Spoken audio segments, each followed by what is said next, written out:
Welcome back to USA-Iran War 2026. The United States just launched Operation Epic of Fury. At the same time, Israel kicked off Roar of Lions. Both operations hit simultaneously.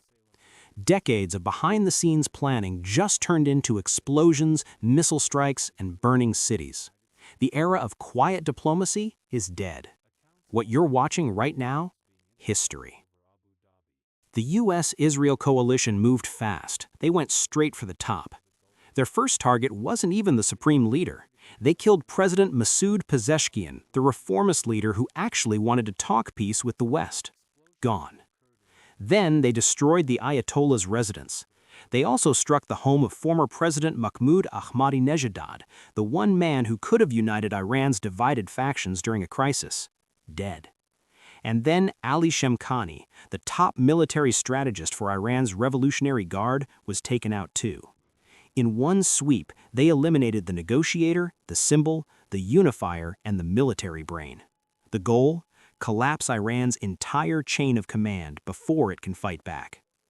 But here's what the official press releases won't show you. In the city of Minab, a missile strike hit a school. At least 60 children are dead. The coalition keeps using the phrase surgical precision, but nothing about 60 dead kids is surgical. This single strike changes everything. It doesn't weaken Iranian resistance, it hardens it. When people lose their children, they don't surrender, they fight harder. 14 hours into the war, Iran makes its biggest move. They shut down the Strait of Hormuz. Western analysts predicted Iran's navy would be wiped out in hours. They were wrong. Iran's Revolutionary Guard Navy is still active. They dropped sea mines across the strait and sent fast attack boats swarming the waters. The world's most important shipping lane? Closed. Here's why that matters to you sitting here in America. 20 to 25% of the world's oil and gas flows through that strait. It's gone now. Within hours, global energy prices spiked to record highs. Gas prices at home are about to follow. Iran just turned the war into an economic crisis for the entire planet, and the strait won't reopen until either Iran surrenders or someone sits down to negotiate. Right now, neither is happening. Iran isn't just defending itself, it's hitting back hard, and it's going after America's nerve centers. U.S. Fifth Fleet headquarters in Bahrain under heavy bombardment. The island is in panic mode. Al Udeid Air Base in Qatar, America's regional command center, hit hard. Iran is trying to cut off the brain of U.S. military operations across the entire Middle East. The UAE thought it was safe. It isn't. Iran struck Al Dhafra Air Base, and Dubai, the financial capital of the region, is in shock. Saudi Arabia's Sultan Air Base took hits too. And now a brand new front is opening up in Somaliland, a small territory on Africa's eastern coast. Israeli and Emirati forces had quietly built a military base there. Think of it as a forward position to monitor Iran's naval moves. It's now active. This war is no longer contained to the Middle East. Iranian missiles broke through Israel's world-famous air defense system.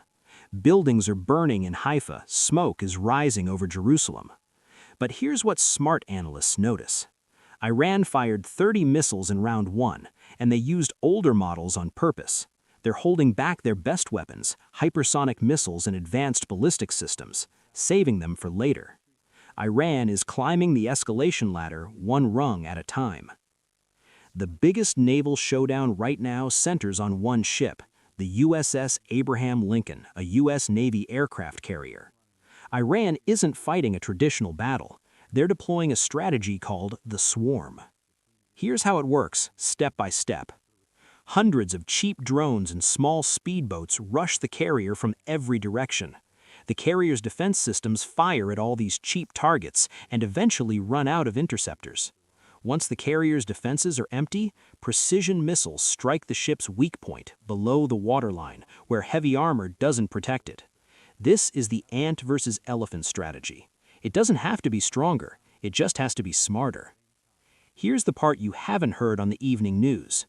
Intelligence confirms that China gave Iran access to its Beidou satellite network. That means Iran can track U.S. Navy ships in real time, watching every move the Abraham Lincoln makes. China isn't firing a single shot, but they're handing Iran the map. For Beijing, this is the perfect strategy.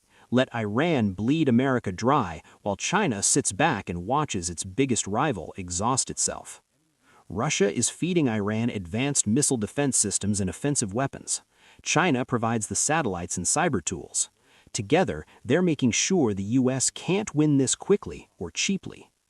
The UK Prime Minister just announced Britain is entering the fight, citing claims that Iran carried out 21 attacks on British soil in recent months. Whether that's true or manufactured, it doesn't matter right now. Britain is in. Pakistan is in an impossible position, and they're managing it with careful double talk. They call Iran a brother nation while quietly keeping their border oil trade running. They condemn Iran's strikes on Saudi Arabia while protecting their defense partnership with Riyadh. They cooperate with the U.S. on Afghanistan while refusing to send any troops into this war. Pakistan isn't picking a side. They're trying to survive the fallout from everyone else's choices. To understand Israel's strategy, think of someone who has nothing to lose. They fight dirty, they fight desperate, they fight to survive, not to win gracefully. Israel isn't just fighting a war. In their minds, they're fighting for their existence.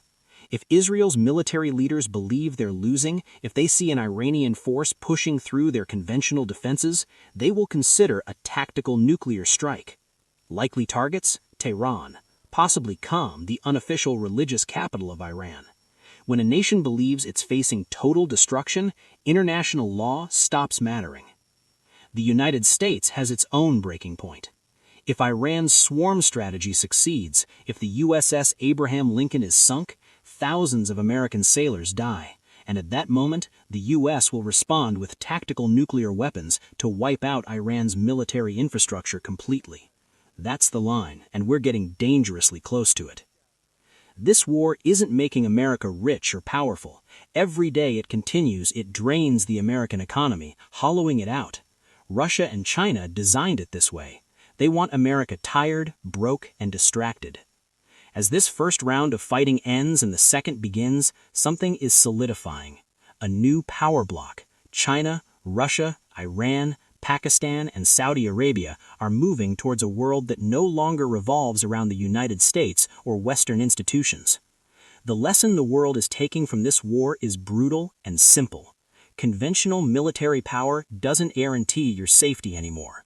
Only nuclear weapons do. The sun is rising over a Middle East that looks nothing like it did 48 hours ago. We are standing at a turning point in history. The old rules are gone, the new ones haven't been written yet.